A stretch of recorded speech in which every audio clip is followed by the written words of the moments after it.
വാർത്തയിലേക്ക് വിശദമായി. കർണാടകയിലെ അങ്കോലയിൽ ദേശീയപാതയിൽ മണ്ണിടിഞ്ഞു വീണ് കാണാതായ അർജുനായി തെരച്ചിൽ തുടരുന്നു. അർജുനടക്കം 3 പേർക്കായാണ് തെരച്ചിൽ. സംഭവസ്ഥലത്ത് നിന്ന് ഒരു കുട്ടിയുടേതടക്കം 7 മൃതദേഹങ്ങൾ കണ്ടെടുത്തു. അതിൽ 5 പേരെ തിരിച്ചറിഞ്ഞു. പ്രദേശത്തെ 40% മണ്ണ് നീക്കം ചെയ്തു. അപകടത്തിൽപ്പെട്ട ടാങ്കർ ലോറിയുടെ ഗ്യാസ് സിലിണ്ടർ ഗംഗാവലി പുഴയിൽ കണ്ടെത്തി. പ്രദേശത്തെ 6 വീടുകൾ പൂർണ്ണമായും 10ലേറെ വീടുകൾ ഭാഗികമായും തകർന്നു. മണ്ണിടിച്ചിലുണ്ടായ പ്രദേശത്ത് വാഹന ഗതാഗതം പൂർണ്ണമായും നിരോധിച്ചിട്ടുണ്ട്. സർക്കാർ പ്രതിനിധികൾ ബന്ധപ്പെടുന്നുണ്ടെന്ന് അർജുന്റെ ഭാര്യ ന്യൂസ് 18നോട് പറഞ്ഞു. ഇന്ന് വിളിച്ചപ്പോൾ ഫോൺ റിങ് ചെയ്തിരുന്നു. രാവിലെ ഇന്നലെ വിളിച്ചപ്പോഴും എനിക്ക് റിങ് കിട്ടിയിട്ടുണ്ടായിരുന്നു. പക്ഷെ അത് സ്വിച്ച് ഓഫ് ആണെന്ന് പറഞ്ഞുകൊണ്ട് ആരും വിശ്വസിച്ചില്ല. പക്ഷെ ഇന്നും റിങ് കിട്ടി ഞങ്ങൾക്ക്. രാവിലെ ഏട്ടന് ഫുള്ള് റിങ് അടിച്ചു. പക്ഷെ ആരും എടുത്തില്ല. അവിടുന്ന് പിന്നെ സ്വിച്ച് ഓഫ് ആണ് കാണിക്കുന്നത്. പിന്നെ വണ്ടി ഇന്നലെ വരെ ഓണാണ്, എഞ്ചിൻ ഓണാണ്. ഇന്നലെ രാത്രിയൊക്കെ വണ്ടി സർക്കാരുകൾ സംസ്ഥാന സർക്കാർ ബന്ധപ്പെടുന്നുണ്ട്, അവിടുത്തെ സർക്കാർ ബന്ധപ്പെടുന്നുണ്ട്. പക്ഷെ അവിടുത്തെ റെസ്ക്യൂ ഇപ്പോഴും സ്ലോ ആണ്. ഇന്നലെ നടന്ന അതേപോലെ തന്നെയാണ് ഇന്നും അവിടെ നടക്കുന്നത്. ഹിറ്റാച്ചി ഒക്കെ കുറവാണ്. ഒരു ഡിഫൻസ് ഇടപെട്ടാലേ എന്തെങ്കിലും നടക്കുള്ളൂ എന്നാണ് എല്ലാവരും പറയുന്നത്. അവിടെയുള്ള ഞങ്ങളെ ബന്ധുക്കളും പറയുന്നത് അങ്ങനെ തന്നെയാണ്. അല്ലാതെ മണ്ണ് മാറ്റിയാലും സ്ലോ ആയിട്ടാണ്.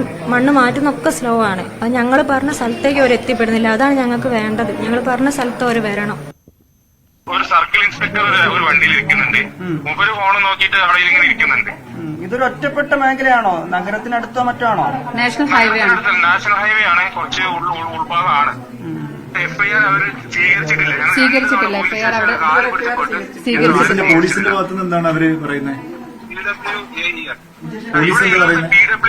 PWD AE ആണ്. PWD AE അവിടെ ഉള്ളത് വണ്ടി വാഹന ഒഫീഷ്യൽ ഓഫീഷ്യലായിട്ട് ഇവിടെ ഉള്ളത്. പോലീസിന്റെ ഭാഗത്ത് ഒരു സർക്കിളുണ്ട്. അർജുനായുള്ള രക്ഷാപ്രവർത്തനത്തിൽ അടിയന്തര ഇടപെടലിന് മുഖ്യമന്ത്രി പിണറായി വിജയൻ കർണാടക മുഖ്യമന്ത്രിക്ക് കത്തയച്ചു. സംഭവത്തിൽ കർണാടക സർക്കാരുമായി നിരന്തരം സമ്പർക്കം പുലർത്തിവരികയാണെന്ന് മന്ത്രി കെ രാജനും പറഞ്ഞു. കേരള ദുരന്ത നിവാരണ അതോറിറ്റിയുടെ മെമ്പർ സെക്രട്ടറി ശേഖർ കുര്യാക്കോസിനെ ഇതിനായി ചുമതലപ്പെടുത്തിയിട്ടുണ്ടെന്നും മന്ത്രി അറിയിച്ചു. കർണാടകയിലെ അങ്കോളയിൽ അർജുൻ എന്ന പേരായിട്ടുള്ള ഒരു കോഴിക്കോട് സ്വദേശി, അദ്ദേഹത്തിന്റെ 12 വീല് ലോറിയും തടിയും അപകടത്തിൽപ്പെട്ടു എന്നൊരു പ്രശ്നം ഇന്നലെ വൈകുന്നേരത്തോടു കൂടി നമ്മുടെ ശ്രദ്ധയിൽപ്പെടുത്താവുന്ന വിധത്തിൽ അറിയിച്ചു. ഉടനടി സ്റ്റേറ്റ് എമർജൻസി ഓപ്പറേഷൻ സെന്ററിൽ നിന്നും അതിന്റെ ഭാഗമായിട്ടുള്ള STMAയിൽ നിന്നും ഞങ്ങളുടെയും മുഖ്യമന്ത്രിയുടെ ഓഫീസിൽ നിന്നും കർണാടക ഗവൺമെന്റിന് അടിയന്തരമായിട്ടുള്ള സന്ദേശം പോയിട്ടുണ്ട്. ഇന്ന് രാവിലെ ഞങ്ങൾ അവരുമായിട്ട് ബന്ധപ്പെട്ടിരുന്നു. തെരച്ചിൽ വേണ്ടത്ര വേഗതയിലാകുന്നില്ല എന്ന് അവരുടെ ബന്ധുക്കൾക്കും അവരുടെ യൂണിയൻകാർക്കുമുള്ള പരാതി ഞങ്ങൾ അവിടെ ശ്രദ്ധയിൽപ്പെടുത്തിയിട്ടുണ്ട്. ഏറ്റവും വേഗതയിൽ ആ പ്രവർത്തനങ്ങൾക്ക് നേതൃത്വം നൽകാം എന്നവരിപ്പോൾ സമ്മതിക്കുകയും ചെയ്തിട്ടുണ്ട്. രക്ഷാപ്രവർത്തനം വളരെ മന്ദഗതിയിലാണ്. അത് നടത്താൻ 2-3 ദിവസമായിട്ട് ട്രൈ ചെയ്തുകൊണ്ടിരിക്കുമ്പോൾ അതിൻ്റെ മഴ നിൽക്കാതെ മഴ പെയ്യാണ്. അവർക്കൊരു സംശയം ഉണ്ടായിരുന്നു, അടുത്തൊരു റിവറുണ്ട്, ഈ നദിയിലേക്ക് ഇത് പോയി എന്നൊരു സംശയം ഉണ്ടായിരുന്നു. പക്ഷേ ഞാൻ പറഞ്ഞപ്പോഴാണ് ഈ കളക്ടറും നമ്മൾക്ക് മാധ്യമങ്ങളിലൂടെ കണ്ടുള്ളതേ ഉള്ളൂ, ബന്ധുക്കളുമായിട്ട് ഞാൻ ഇദ്ദേഹത്തിൻ്റെ സഹോദരിയായിട്ട് സംസാരിച്ചു. അപ്പോൾ അവരും പറയുന്നത് ബെല്ലടിച്ചിരുന്നു ഫോണിൻ്റെ എന്നാണ്. അപ്പോൾ അതുകൊണ്ട് നമുക്ക് വെള്ളത്തിലല്ല എന്നൊരു നിഗമനത്തിലെത്താം. ഇവിടുന്ന് CM വിളിച്ചനുസരിച്ച് അവിടുത്തെ ചീഫ് മിനിസ്റ്റർ ഓഫീസിൽ നിന്നും അതുപോലെ റവന്യൂ മന്ത്രി എല്ലാവരും വിളിച്ചു എന്ന് പറഞ്ഞു. കളക്ടർ എന്നോട് സംസാരിച്ചപ്പോൾ പറഞ്ഞത് ഈ ട്രാൻസ്പോർട്ട് മിനിസ്റ്റർ അടക്കമുള്ളവർ, ട്രാൻസ്പോർട്ട് മിനിസ്റ്റർക്ക് അപ്പം തന്നെ ഞാനൊരു വാട്സാപ്പിലൂടെ ഒരു കത്ത് പോലെ തയ്യാറാക്കി കൊടുത്തു. ഫുൾ ഡീറ്റെയിൽസ് വേണമെന്ന് പറഞ്ഞു അദ്ദേഹത്തിന്. അപ്പോൾ കൊടുത്തിട്ടുണ്ട്. തിരച്ചിൽ എന്തായാലും അവർ ഊർജ്ജപ്പെടുത്താമെന്ന് പറയുന്നുണ്ട്. പക്ഷേ മഴയുടെ ഒരു പ്രശ്നമാണ് ഒരു തടസ്സമായിട്ട് പറയുന്നത്. എന്നാലും തിരച്ചിൽ നടന്നുകൊണ്ടിരിക്കുകയാണ്. 2 പോർഷനാണ്. ആദ്യത്തെ പോർഷൻ അവർ ക്ലിയർ ചെയ്തുകൊണ്ടിരിക്കുന്നു എന്ന് പറഞ്ഞു. രണ്ടാമത്തെ പോർഷനിലേക്ക് വരുമ്പോഴാണ്, രണ്ടാമത്തെ പോർഷനാണിത്. അത് കേരളത്തിൻ്റെ നമ്മുടെ സൗത്തിലേക്ക് വരുന്ന ഭാഗത്താണ് രണ്ടാമത്തെ പോർഷൻ. നോർത്തിൽ നിന്ന് അവർ ക്ലിയർ ചെയ്താണ് വരുന്നത് ഇങ്ങോട്ട്. മുഖ്യമന്ത്രിയുടെ നേതൃത്വത്തിൽ തന്നെ കർണാടക സർക്കാരുമായി ബന്ധപ്പെടുകയും ഇടപെടുകയും ചെയ്തിട്ടുണ്ട്. രാവിലെ ഞാൻ ഗതാഗത വകുപ്പ് മന്ത്രിയുമായി സംസാരിച്ചിരുന്നു. അദ്ദേഹവും അക്കാര്യത്തിൽ ഇടപെട്ടുകൊണ്ടിരിക്കുന്നുണ്ട്. ഞങ്ങളെല്ലാവരും ഇടപെടുന്നുണ്ട്. കോഴിക്കോട് ജില്ലാ ഭരണകൂടവും അതിന്റെ കാര്യങ്ങൾ ചെയ്ത് മുന്നോട്ട് പോയിക്കൊണ്ടിരിക്കുന്നു. രക്ഷാപ്രവർത്തനം ത്വരിതഗതിയിൽ നടക്കുന്നുണ്ടെന്ന് ശേഖർ കുര്യാക്കോസ് ന്യൂസ് 18നോട് പറഞ്ഞു. വിവരങ്ങളുമായി കർണാടകയിൽ നിന്ന് KV ബൈജു നമുക്കൊപ്പം ചേരുകയാണ്. ബൈജു, കേരളത്തിന്റെ ഇടപെടലിന് ശേഷമാണ് ത്വരിതഗതിയിൽ രക്ഷാപ്രവർത്തനം അവിടെ ആരംഭിച്ചിരിക്കുന്നത്. ഇപ്പോൾ കാലാവസ്ഥ അനുകൂലമാണോ? ഇരുട്ട് പരന്നിരിക്കുന്ന സമയമാണ്. രാത്രിയും രക്ഷാപ്രവർത്തനം തുടരാനാണോ നീക്കം?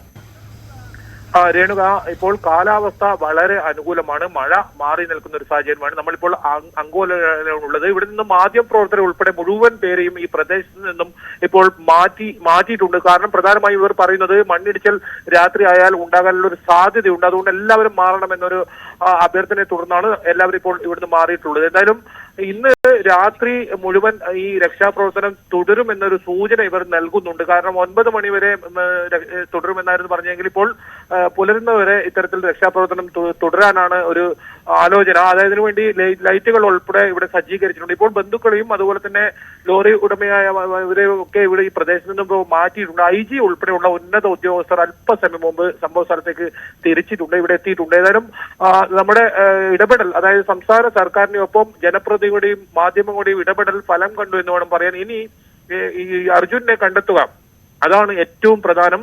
വളരെ നിർണായകമായ മണിക്കൂറുകളാണ് ഇനി ഓരോ മണിക്കൂറുകളും. കാരണം ഇന്ന് രാവിലെ 8 മണി വരെ ഇദ്ദേഹത്തിന്റെ ഫോൺ റിങ് ചെയ്തിരുന്നു. പിന്നീട് ഫോൺ റിങ് ചെയ്യാത്ത ഒരു സാഹചര്യം ഉണ്ടായിരുന്നു. ഇതാണ് ആശങ്കപ്പെടുത്തുന്ന ഒരു സാഹചര്യം. ഏതായാലും ഉച്ചവരെ കനത്ത മഴയായിരുന്നു. മഴ ഇപ്പോൾ മാറി നിന്നിട്ടുണ്ട്. ഏതായാലും പുഴയിലേക്ക് ഒഴുക്കിൽപ്പെട്ടോ മറ്റോ അപകടം സംഭവിച്ചിട്ടില്ല എന്ന ഒരു സ്ഥിരീകരണവും ഇപ്പോൾ ലഭിക്കുന്നുണ്ട്. നേവിയുടെ തെരച്ചിലാണ് പുഴയിൽ ലോറിയില്ല എന്ന് കണ്ടെത്തുന്നത്. അതുകൊണ്ട് തന്നെ പ്രതീക്ഷകൾ വർദ്ധിച്ചിട്ടുണ്ട്.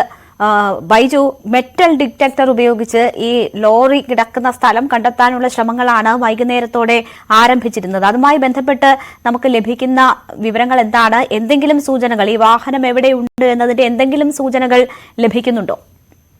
ഇല്ല രേണുക, നിലവിൽ വാഹനം എവിടെയുണ്ട് എന്നതിന് ഒരു സൂചനയും ലഭിച്ചിട്ടില്ല. പ്രധാനമായും മെറ്റൽ ഡിറ്റക്ടർ ഒപ്പം സാങ്കേതിക വിദഗ്ധർ, അതായത് ഇത്തരത്തിലൊരു മണ്ണിടിച്ചിൽ ഉണ്ടായാൽ ഇത്തരം മരം കയറ്റി വരുന്ന ഒരു ലോറി ഏത് രീതിയിലായിരിക്കും അപകടത്തിൽപ്പെടുക തുടങ്ങിയ സാങ്കേതിക വിദഗ്ധരുടെ കൂടിയാലോചന ഉൾപ്പെടെ കണക്കിലെടുത്താണ് ഇപ്പോൾ ഈ തിരച്ചിൽ പുരോഗമിക്കുന്നത്. അതിനനുസരിച്ച് ആ ഇടങ്ങളിൽ മണ്ണ് മാറ്റി ഏതെങ്കിലും തരത്തിൽ ലോറി കണ്ടെത്താനാകുമോ എന്നാണ് ഇപ്പോൾ പരിശ്രമിക്കുന്നത്. ആ രീതിയിലുള്ള തിരച്ചിലാണ് ഇപ്പോൾ പുരോഗമിക്കുന്നതും. എന്തായാലും മെറ്റൽ ഡിറ്റക്ടറുകളുടെ സഹായത്തോടെ ലോറിയെ കണ്ടെത്താനാണ് ഇപ്പോൾ ശ്രമം. GPS സിഗ്നൽ കൃത്യമായ സ്ഥലം ലൊക്കേറ്റ് ചെയ്യാൻ പറ്റിയിട്ടുണ്ട്.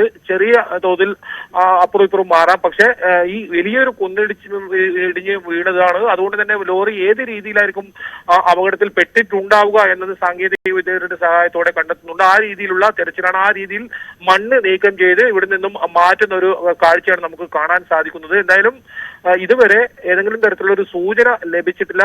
ഏതായാലും അർജുനെ കണ്ടെത്താനാകും, അതായത് ജീവനോട് തന്നെ കണ്ടെത്താനാകും എന്ന ഒരു വലിയ പ്രതീക്ഷയാണ് ഈ തിരച്ചിൽ നടത്തുന്ന സംഘത്തിനും ഒപ്പം ബന്ധുക്കൾക്കും ഒക്കെ ഉള്ളത്. ആ രീതിയിലുള്ള തെരച്ചിൽ തന്നെയാണ്. അതുകൊണ്ട് തന്നെയാണ് ശരി.